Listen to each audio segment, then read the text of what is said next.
Hello everyone, my name is Leslie Jones. I'm a board member and past co-chair of these luncheon events. Rhonda, I am so proud of you. Congratulations, you've come such a long way.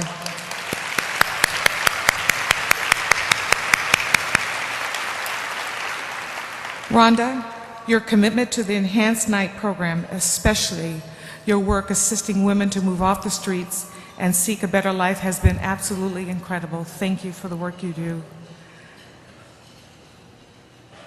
I know firsthand how challenging it is to overcome barriers and become self-sufficient. How do I know?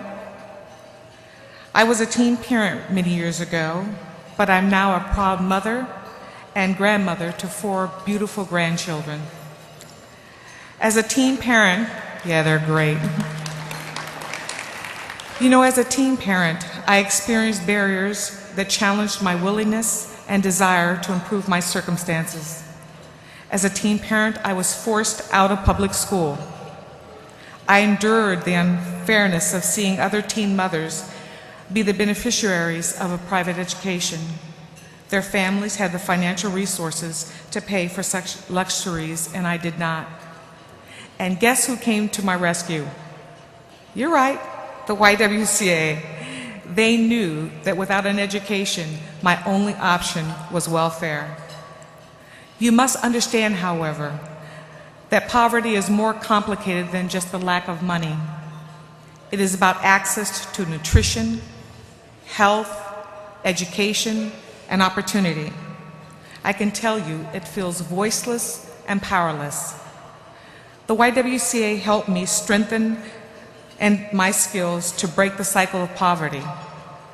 Let's put this in context. My education was then a portable outside of the East Cherry YWCA. I took high school classes, learned parenting skills, and got the support for my dreams, and realized I could give my daughter a better life than I can.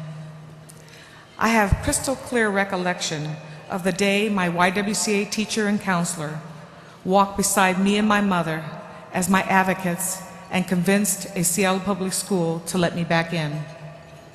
That short journey and unwavering commitment to my education not only restored my dignity and my self-esteem, it changed the course of my life forever. Despite having worked 2 jobs, I graduated from high school on time. Because of the YWCA's advocacy and their passion for education, I went on to graduate from college. Now, it took me 20 years, but I did graduate from college. Ooh, that was a hard one. In addition, I've had a very successful career. I've been blessed. I have had the ability to serve as a vice president of a Fortune 500 company, and I'm currently a director at Sound Transit. We all know that investing in women and families improves our community for everyone. Just ask me, I know. I live the dream the YWCA enabled me to live every day of my life. YWCA programs have always done this work to close the opportunity gap and advance the quality of life for all women.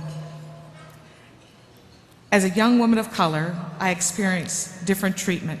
There were, and sometimes still exist, elements of sexism and racism embedded in our public and private systems. That's why it was so meaningful to me when, last year, the YWCA board chose to adopt the YWCA USA logo with its tagline, "Eliminating Racism, Empowering Women."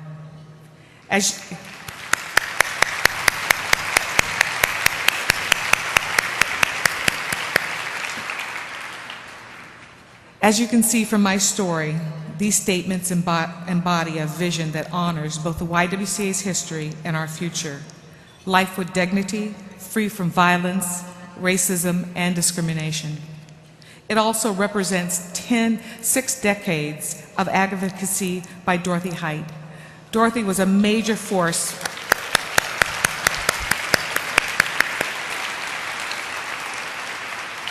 Dorothy was a major force in the civil rights movement. She passed away last week at the age of 98. Dorothy Height was a YWCA leader at the national level and played a major role in shaping our focus, eliminating racism, and empowering women. We will so miss Dorothy. Our YWCA has been a champion for women and families in our communities for over 115 years. That leadership hasn't changed, not one drop. The teen parent program I was a part of over 40 years ago still exists today, and I was in the first class. And yes, I did just tell you my age. But you know, programs like Girls First helps boost leadership skills at a time these young teens are most likely to drop out of high school their freshman year. One of our Girls First participants, now in her sophomore year at Garfield High School, is here to inspire you. Her name is Sade Malay. You will be inspired when you hear her sing later in the program. Sade is also part of our Teen Peer Advocate program. This program trains teens to identify and stop violence, such as dating violence, before it starts, so that they can stop it.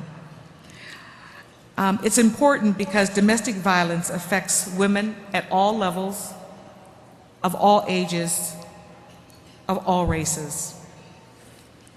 From the time the YWCA served 10-cent lunches to building a $50 million community, $50 million from 10 cent to 50 million housing community, we've been expanding a network of empowered women, generation by generation, and each of you are an integral part of that. Thank you. Each year, you help us strengthen our network by helping 57,000 people discover their own powerful potential. Speaking of potential, it is my pleasure to introduce a young woman with a tremendous amount of potential. She's only 22, but Natalia Arredondo has overcome homelessness, joblessness, and domestic violence. She is now a part of the YWCA network. Please give a warm welcome to Natalia, please.